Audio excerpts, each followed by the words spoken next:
I'm Ed Adams, and you're listening to the AAFCA Podcast.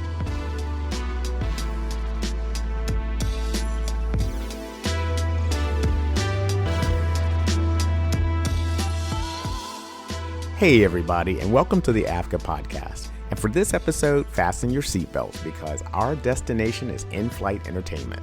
And I'll share the details after the break.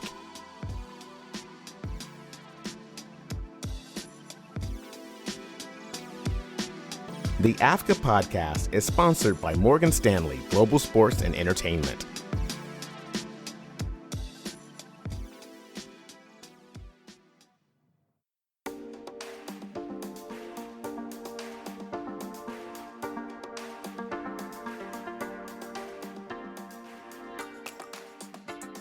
So check this out. It's estimated there are more than 100,000 flights globally every day.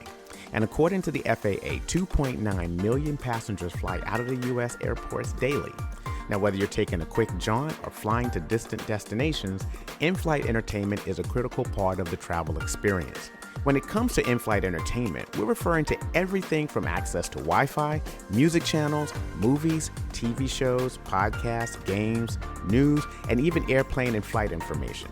Now, in 2023, the global in-flight entertainment and connectivity market size was valued at about $7.5 billion, and it's expected to grow by a whopping $21 billion by 2030. One of the airlines that is leading this initiative in the U.S. is Delta Airlines. Ranked number one for best in-flight entertainment by NerdWallet in 2024, Ekrem Dimbaloglu, managing director of in-flight entertainment and connectivity at Delta, made Wi-Fi free to passengers in 2023. And according to Business Insider, he states Delta is invested over $1 billion in entertaining passengers for the past decade. Now, the engine behind providing in-flight entertainment is Delta Studio. Now, this is a curated platform thousands of travelers engage with daily to watch classics and recent movies, critically acclaimed television series, masterclasses, podcasts, and even more. And when it comes to the movies we see in flight, this is curated by Catherine McDaniel, lead content curator of movies for Delta Studios. Now, I had a chance to talk to Catherine via Zoom about her role, the curation process, and I got some insights on the industry.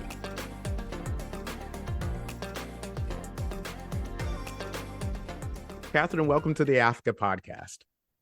Thank you for having me. So I probably shouldn't be saying this on the podcast, but you're my favorite airline. I love Delta. Oh, thank you so much. So do I.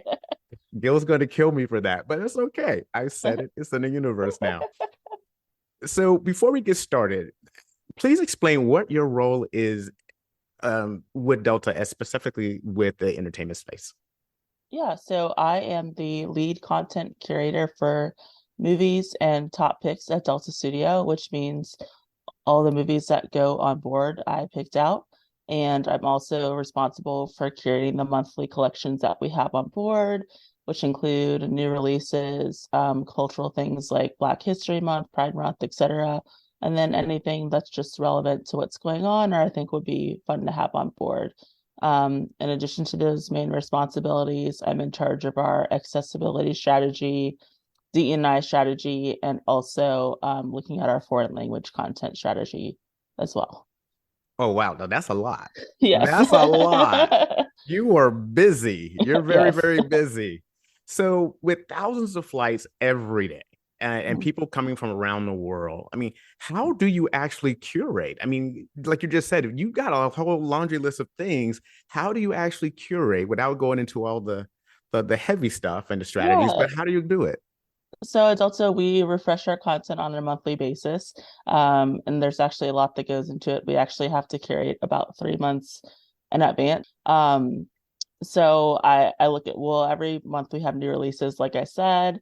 If there's going to be, like I said, kind of a heritage month, like Black History Month or Pride Month or something like that, we'll have a curation for that. And then beyond that, I try to kind of go just kind of relevant to what's going on will be going on in the world at the time, I guess, since it's ahead. We like to have maybe a travel collection, so a bunch of movies set in the same area, kind of inspire passengers to keep traveling and keep using Delta. Like to have kind of a more family collection that's more kids oriented, so they make sure that the younger travelers have something that they can enjoy as well. We normally have a TV collection, some of our partner content like Spotify and Masterclass. And then I'll think of, other things like, rom-coms for February to celebrate Valentine's Day. In the summer, we'll have like a summer road trip, just because that's what people are out and about doing. This past summer, I had one of the travel collections was based in Australia, New Zealand, because the Women's World Cup was going on at the time. So, and of course, for December, we'll have holiday content. So it just depends on kind of what's going on and what I basically feel like curating. So all I heard was, I'm the boss. I make this stuff happen. I love it. I love it. we have a whole team of people, but yeah, I'm picking Yeah. the movies.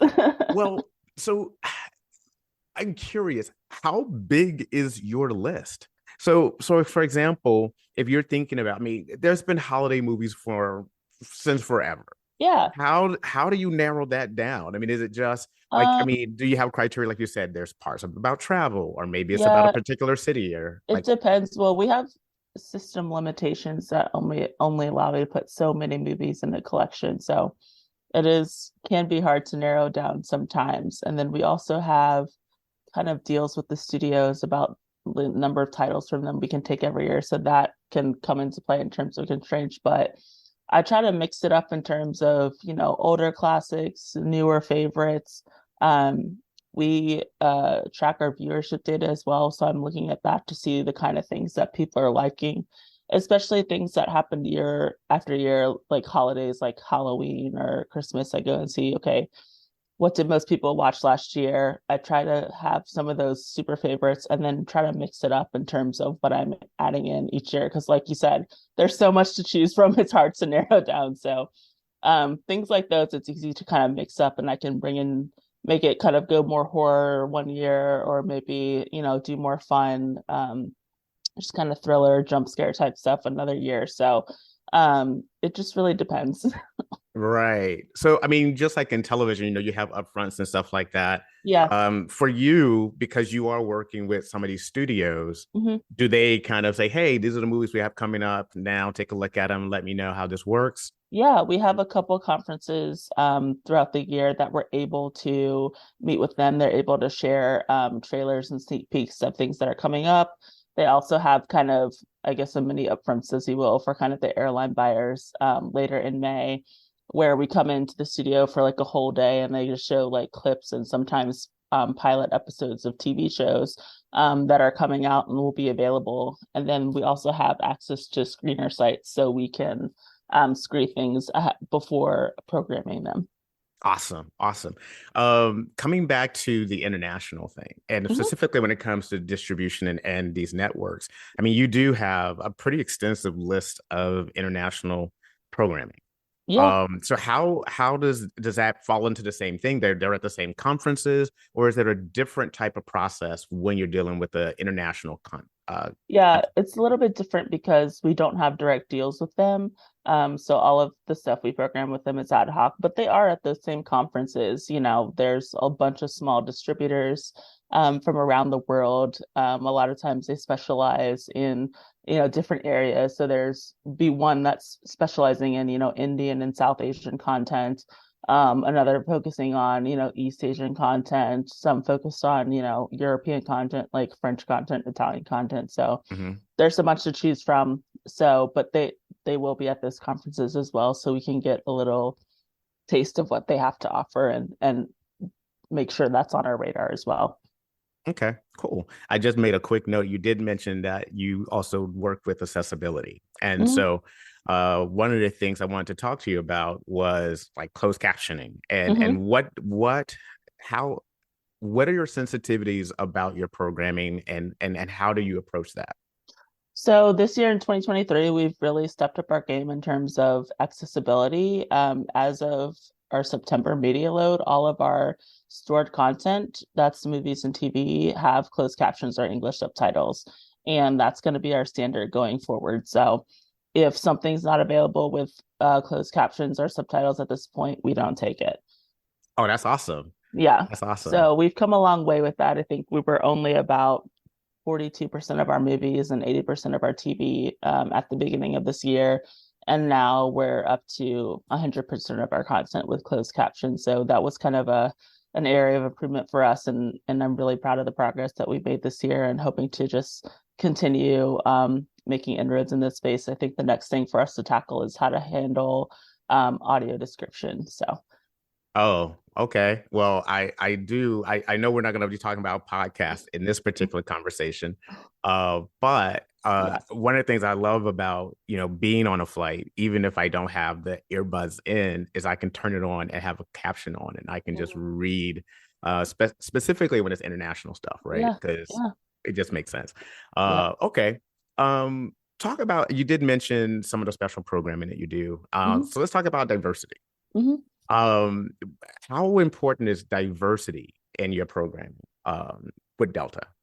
For me, well, it's really important just because if you think about we have millions of passengers every year from all walks of life, and we want to make sure that our entertainment offering has something for everybody. And so that means bringing on diverse content. Me personally, I like consuming diverse content just in my personal, my downtime.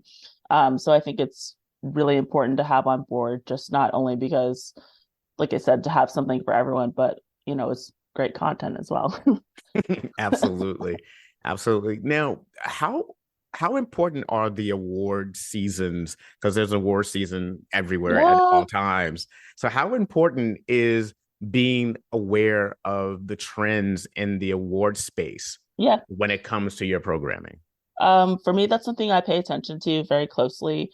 I'm chronically online, as they say, so I'm always paying attention to, who has buzz to get nominated, which films are likely to be nominated. And now it's from before I had this job, I would keep track of it, but now I'm like, okay, so which studio is producing this? Like trying to figure out, will we be able to have it on board and can we get the rights to it and things like that. Um, I mentioned earlier that we program about 3 months in advance, so it's hard to Mhm. have.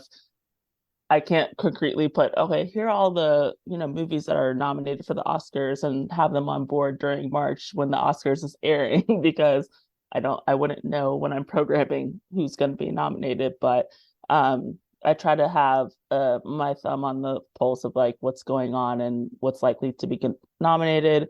Who are the hot actors and making sure we have their films on board. So it's just me kind of keeping track of the trends and reading up on the trades and making sure I'm aware of everything that's going on.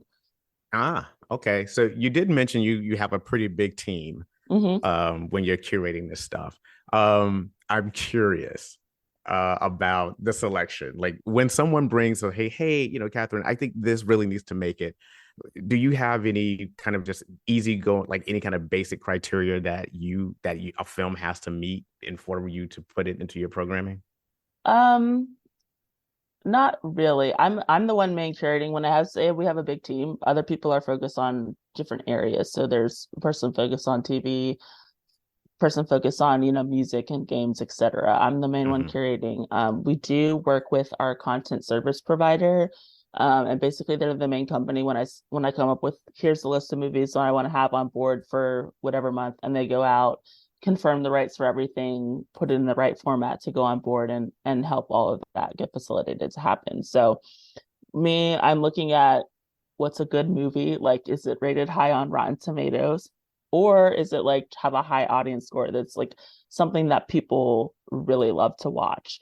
Um, Outside of new releases, I'm kind of looking at what are those kind of movies that would be playing on cable on the weekend that people would just turn on. You can watch it over and over again. And we want to make, the Delta experience is stress-free, enjoyable experience that we can. And I think having those kind of comfort watches on board really help. And then also kind of to your point about the diversity, kind of helping people discover films that they might not find on their own. So kind of Mm. combination of different things. Oh, awesome. Awesome. Um, One of the things that I was just thinking about when you answered this question was movies, like you just said, movies that people would want to watch. Mm-hmm. So how often does a movie make it back on the list? Oh, very often. I mean, some things are just classics and you just have to have on board. And some people write in and see like, I noticed that the Devil Wears Prada is not on board anymore. Like we need to have that back on board. And so, Really? They yes, write in. they write lots of people write in for different things. Some people even email our CEO. It's very interesting. Yeah. Yes.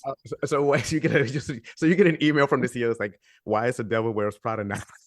Maybe not that kind of thing, but we will get feedback, especially from like other Delta employees about, the content that's on board. So, I see. I so see. yeah, so something that was recently popular was Top Gun Maverick. Obviously, it was a huge film, and it was also wildly popular on board. And it'll be back on board for Veterans Day. So, but yeah, it was super popular, especially among Delta employees. Awesome. Awesome. So, okay, icebreaker question. Okay. What is your favorite film? Oh my gosh. You know I had to ask. I know. I It don't know doesn't it that I doesn't have to have be it doesn't have to be on Delta in flight. Just Okay. I wouldn't say, I feel like I still have many, many movies to watch. And, I feel like I should say something prestige or something, but one of my favorite films is the 2005 Pride and Prejudice, I have to say. Really? Yes. Okay. Okay. I see. I see. Oh, Mr. Darcy. Yeah. That guy. All right. Yeah, I was thinking oh, okay. And then secondly, the other icebreaker question is how did you get into this role?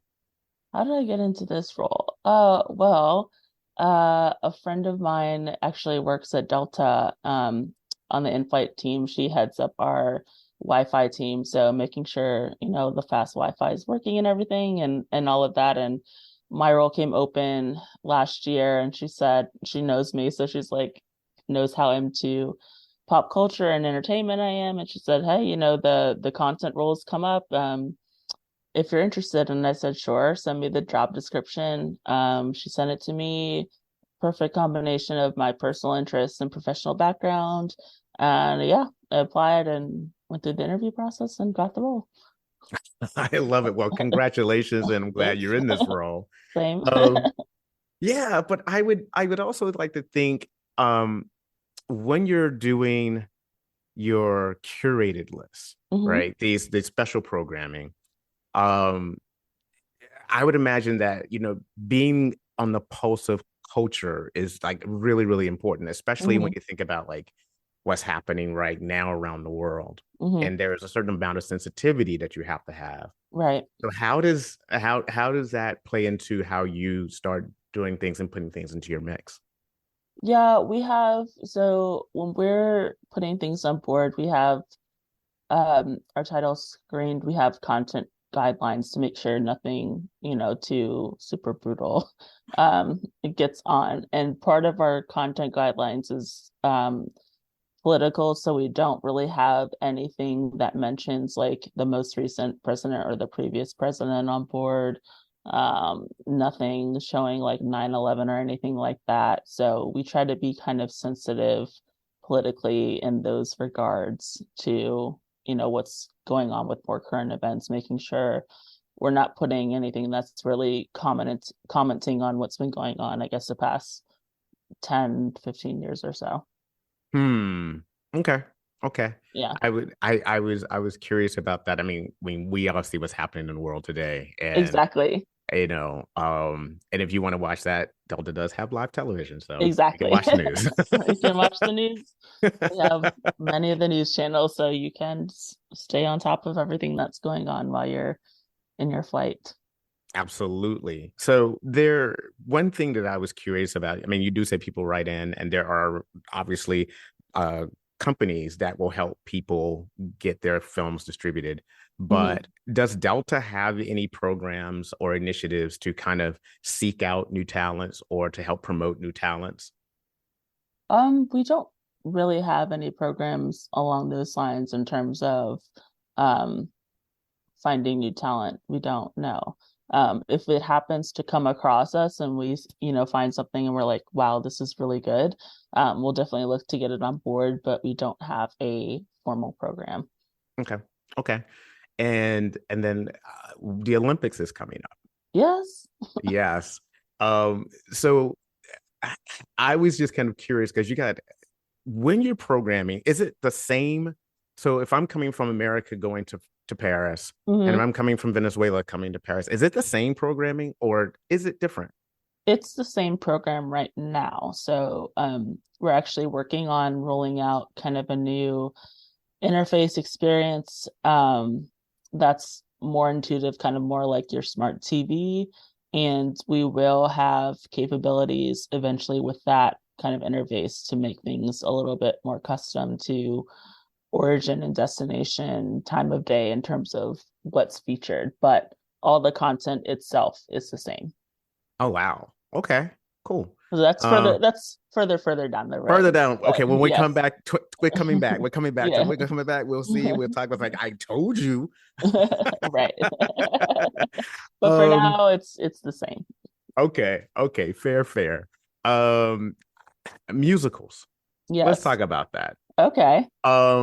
There was one time I was on a plane and a musical was on, and people have no problem singing, on the plane. None. And I was like, what's up with that? Like, do people, I mean, the numbers and the metrics. I mean, is musicals popular?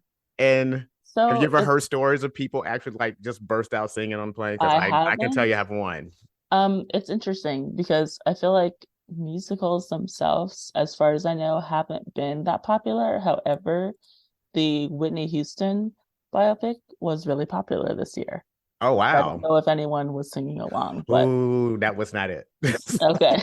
And wow. I don't know. It depends on a more traditional musical, kind of like, I don't know, West Side Story or something, I guess does okay. But I don't, like I said, I know it depends on what kind of musical, if it's like a biopic musical or just kind of a movie musical, it just depends. But overall, I don't think musicals have performed that well. Interesting. Okay. Like my big thing, I want to gain frequent flyer points for all the movies I watch. That's interesting. It's like, oh, you've watched this whole series. You get blah blah blah points. Well, like, so kind of what we're saying is our new kind of interface that's coming out is you'll be able to log in with your Sky Miles account to the seatback screen and create a list of everything you want to watch. It'll remember where you left off if you don't finish a movie or something. So then when you log back in, you can just you don't have to remember the timestamp. You can it'll just pick up for you. Oh my God. Yeah. It's really cool. I have one last question. It's really about the question really is about coming back around to your distribution and working with people. So when you're thinking about those technologies that you've kind of mentioned over throughout, is your department and your role is expanding? I mean, you don't have to tell me, but I mean, like all the details of how many jobs. But it sounds like to me that with so much content out there, and the way that you're saying that the technology that you're using around is going to expand, would that mean that like in-flight overall, not just with Delta, but like the travel entertainment space is an expanding and growing market? That's interesting. I think yes, because if the amount of content is growing, then naturally the what's available in flight would have to grow as well. But I also think it's kind of shifting too from what we're used to. So I think we're going to see it. Hopefully, at least Delta, we always want to be the leader and the first to be doing something different. So it's going to be changing and hopefully be easier to access, more fun going forward. Well, that's awesome. That's awesome. All right. Well, thank you so much for this conversation. I love travel. I love Delta. I'm always looking for new stuff to watch, and I always find really great movies and content that I sometimes I'm not always aware of. So I'm always happy to find things there. So thank you for what you do. And I appreciate the conversation. Thank you. Thank you for having me.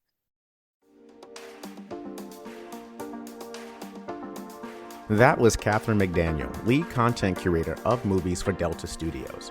Now, recently, AAFCA partnered with Delta to spotlight the Black experience in film for Black History Month. The curated list provided by members of AAFCA featured 12 movies for passengers, including Dreamgirls, Friday, and Dear White People.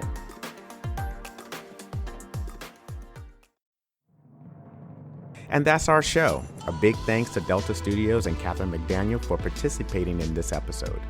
And did you know that Origin, American Fiction, The Color Purple, and Rustin took the top prizes at this year's AAFCA Awards? Well, they did.